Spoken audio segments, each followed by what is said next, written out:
अब आप देखें कि जो क्वेश्चन नंबर 4 है वो क्वाड्रेटिक फार्मूला से रिलेटेड है। तो क्वाड्रेटिक फार्मूला जैसा कि आप पढ़ के आए हैं, अभी अभी देखा, कंप्लीटिंग स्क्वायर से हमने उसको ड्राइव किया।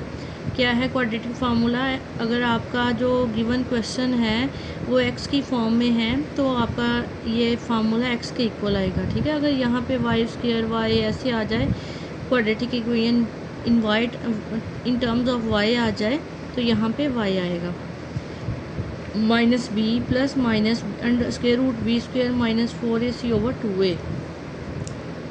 अब ये क्वाड्रेटिक की जो इक्वेशन हमारे पास है, यहाँ पे देखें, एक्स स्क्वायर के साथ वाला कोफिशिएंट a कहलाता है, x के साथ वाला कोफिशिएंट क्या कहलाता है, b, और कांस्टेंट को क्या कहते हैं, c, ठीक है। हर क्वेश्चन में आपने एक्स स्क्वायर के साथ वाले कोफिशिएंट को a कहना है और x के साथ वाले कोफिशिएंट को b कहना है और कांस्टेंट को c कहना है, ठीक है।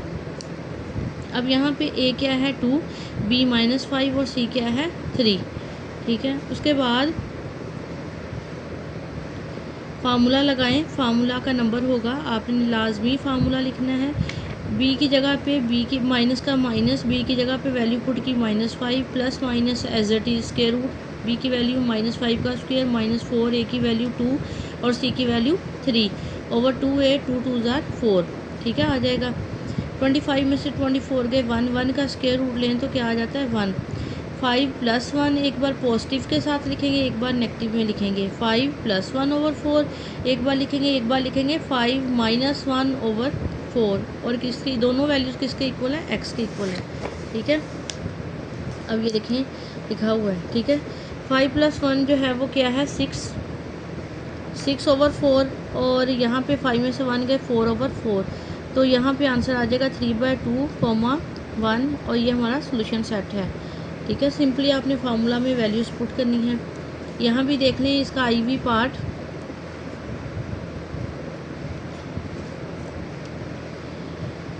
यहाँ पे 7x जो है वो इस साइड पे था, तो ये इधर आके क्या हो गया, यानी लेफ़्ट साइड पे आके माइनस का 7x हो गया। आपने standard form of quadratic equation लिख लेनी है, ठीक है। उधर से आपने AB से निकालना है, ठीक है।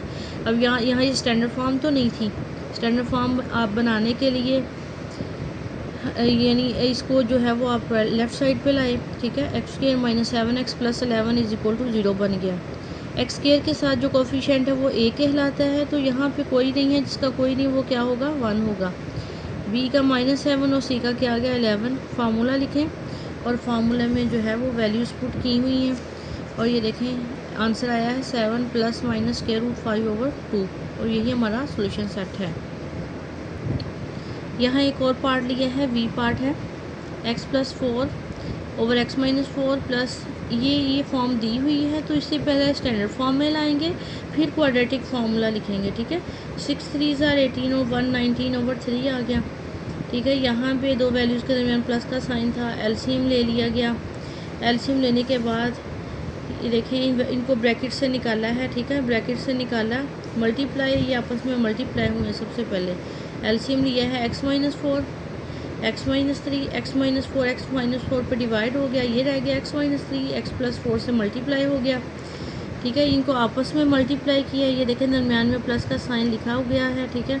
इनको ब्रैकेट से निकाल लें और यहाँ पे आके देखें कि क्रॉस मल्टीप्लाई करना है, यहाँ पे आके क्या करना है क्रॉस मल्टीप्लाई। 3 को इस पूरी वैल्यू के साथ, 19 को इस पूरी वैल्यू के साथ मल्टीप्लाई करें और स्टैंडर्ड फॉर्म बना लें। ये देखें स्टैंडर्ड फॉर्म बनी हुई, 13x² - 118x + 240 = 0, और फिर यहाँ से a 13 b - 118 और c क्या आ जाएगा 240, और फार्मूला लगाएं, और फार्मूला लगा के जो है वो आप इसका आंसर निकाल लें। बेसिकली यहाँ पे ये पार्ट करने का मकसद यही था कि जब अगर ऐसे दे दी गई है तो आपने इसे सॉल्व करना है और स्टैंडर्ड फॉर्म बनानी है। स्टैंडर्ड फॉर्म के बाद जो है वो आपने क्वाड्रेटिक फार्मूला लगाना है। ये क्वेश्चन नंबर जो है 4 आपने इसे कंप्लीट कर लेना है, ठीक है। आपने होमवर्क नोटबुक पे ये सारे पार्ट करने हैं, इसके अलावा उसकी डेरिवेशन भी होमवर्क नोटबुक पे ही करनी है। थैंक यू सो मच, अल्लाह हाफिज़।